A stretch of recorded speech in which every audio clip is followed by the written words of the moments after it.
जय हिंद दोस्तों। बीमे की स्टडी चैनल में आपका स्वागत है। हम आपको राम सिंह यादव की बुक से प्रतिशत के क्वेश्चन करा रहे हैं। तो आपको क्वेश्चन नंबर 67 तक करा चुके हैं। क्वेश्चन नंबर 68 देखो, कह रहे हैं चीनी के भाव में 20% की वृद्धि हो जाने पर एक गृहिणी को चीनी की खपत में कितने प्रतिशत कमी कर देनी चाहिए कि इसमें कोई खर्चा ना बढ़े। ठीक है, तो देखो किस तरह करेंगे।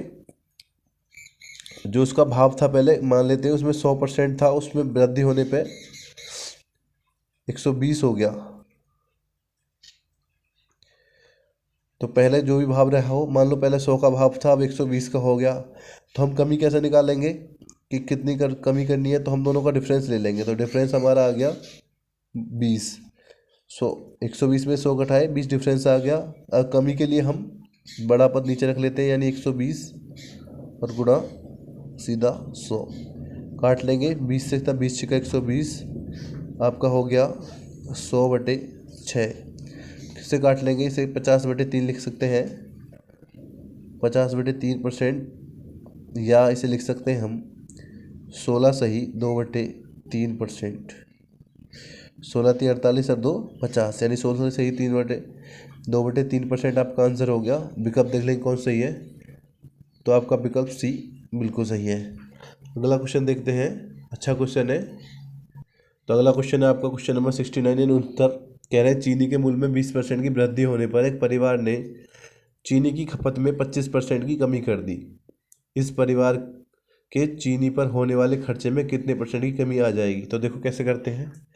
तो मान लो पहले चीनी का भाव था 100 रुपये किलो, और उसमें 20% की वृद्धि होने पर वो 120 रुपये किलो हो गया। इस तरह समझते हैं। और पहले चीनी हम यानी 4 किलो लेते थे, और अब हम चीनी खर्च कर रहे हैं 3 किलो। तो हमने 3 किलो क्यों लिया। तो हमने इसलिए लिया कि 25% की कमी कह रहे हैं, 25% की कमी कह दी। तो 25% कमी करने पे 4 का हो गया 3, यानी 4 किलो चीनी का अब 3 किलो हो गया।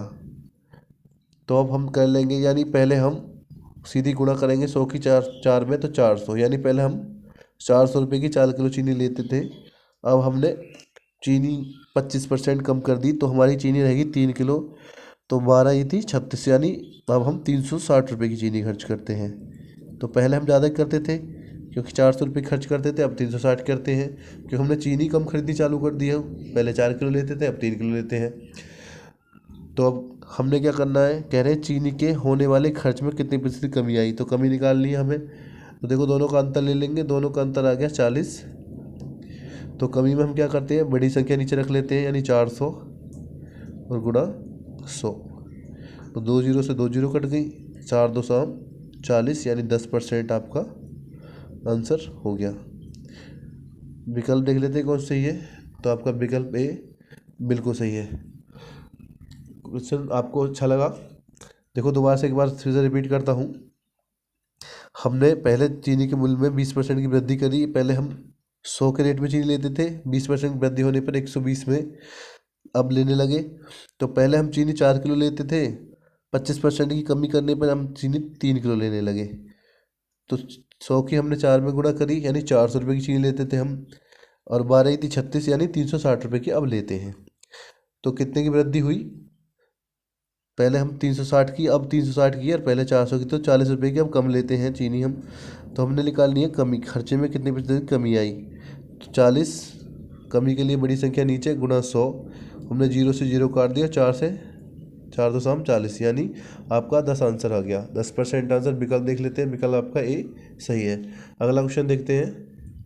तो इस क्वेश्चन में कह रहे हैं यदि ए का वेतन बी के वेतन से 25% अधिक है तो बी का वेतन ए के वेतन से कितने प्रतिशत कम है। तो देखो ए और बी दो राशि हैं, आसानी से कर लेंगे।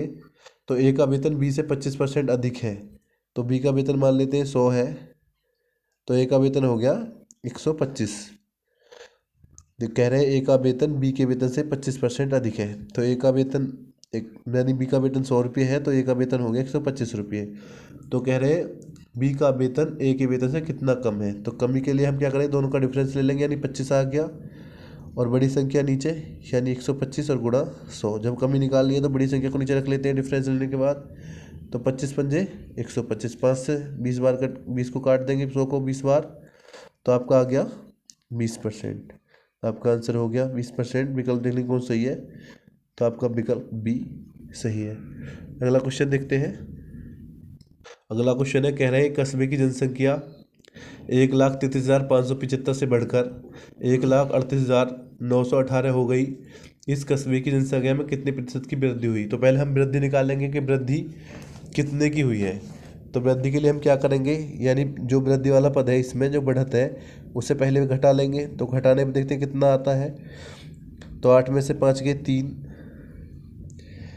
और इसी तरह लिख लेंगे 8 में से 5 गए 3, और यहाँ पे 11 में 7 गए तो आपके 4 बचे, और यहाँ रह गए 8, 8 में से 5 गए तो आपके बचे 3।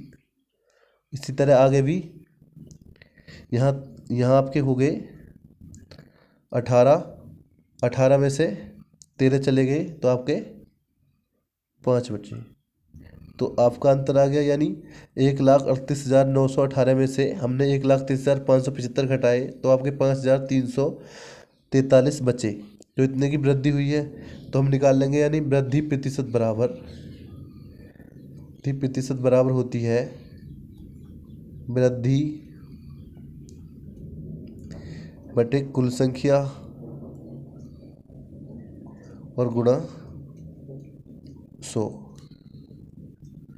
तो रख लेंगे हमारी वृद्धि में हम वैसे भी छोटी संख्या रखते हैं नीचे, तो हमना हो गया 5,343 जो वृद्धि की थी, और हमारी संख्या कितनी है, ये संख्या थी हमारी पहले 1,33,575 गुणा 100। तो हम घटा लेंगे, तो इसमें से हम करेंगे 5,343 से सीधा कट जाएगा ये 25 बार, काट के देख लेना आप, और 25 से काट देंगे 4 को, 25 चौका 100, तो आपका आ गया 4% आंसर। विकल्प देख लेते हैं कौन सही है, तो आपका विकल्प डी बिल्कुल सही है। अगला क्वेश्चन देखते हैं।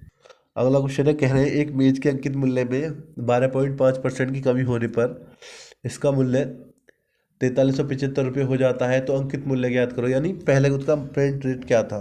तो देखो, कोई 100% में से अगर हमारी 12.5% की कमी हो गई, 12.5% कमी हो गई, तो आपका बचा 87.5%, यानी 87.5% जो है उसका 4,375 यानी 4,375 के बराबर है।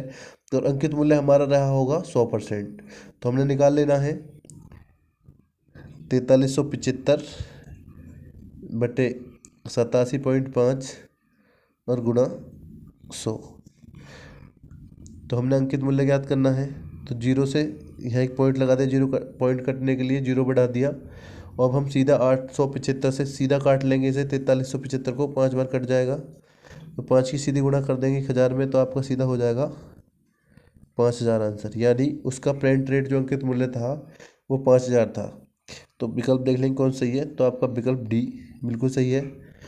तो दोस्तों, अगर हमारी वीडियो आपको पसंद आई हो तो हमारे चैनल लाइक और सब्सक्राइब करें। धन्यवाद दोस्तों।